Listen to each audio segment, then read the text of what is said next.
everyone, and welcome back in to Red Raider Extra. I'm your host, John Arnold, and today we're going to recap, as we always do, everything Texas Tech sports, most notably Texas Tech football. It looked like it was going to be a decent start for the Tommy Tuberville era. The Red Raiders were off to a nice 2-0 start, defeating SMU in New Mexico. But that nice start has turned into a nightmare for the team, as they have fallen to 2-2 since the last time we spoke. There was a loss against Texas, a tough loss where the defense performed very well, but the offense just couldn't find a rhythm.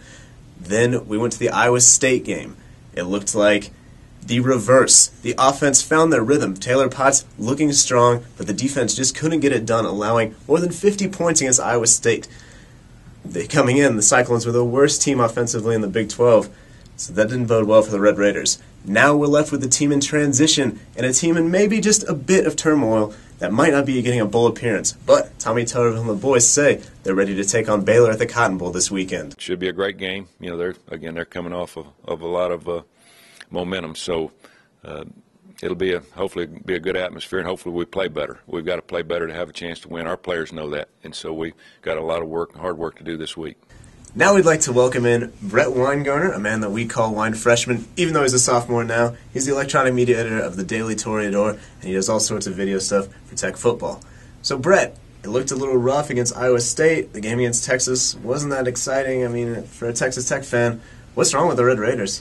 I don't know. They just really couldn't get their offense flowing during the Texas game. It just never looked to go anywhere. They tried to implement that running game, but it was just stopped every time.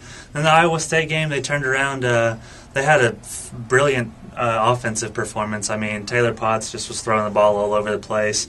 Lyle Leon was pulling down some terrific catches. But, again, they just couldn't get that running game going that Tuberville's trying to implement.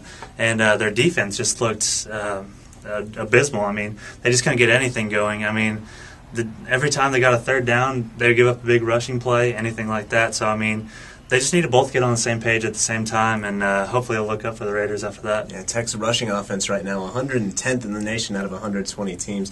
That's not boding too well for the Red Raiders.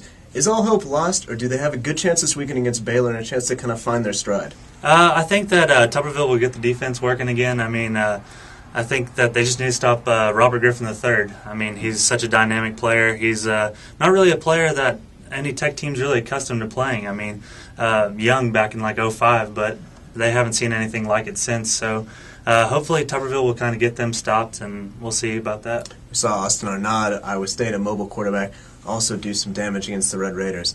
Well, that's going to wrap it up for tonight. Next time, come back and see if either of us have shaved. Tech named the cleanest shaven campus in the country this week.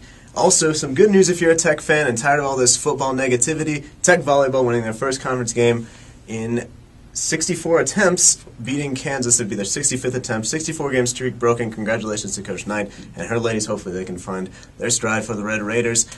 But for me, John Arnold, for him, Brett Winegarner, thanks for joining us, and we'll talk to you next time.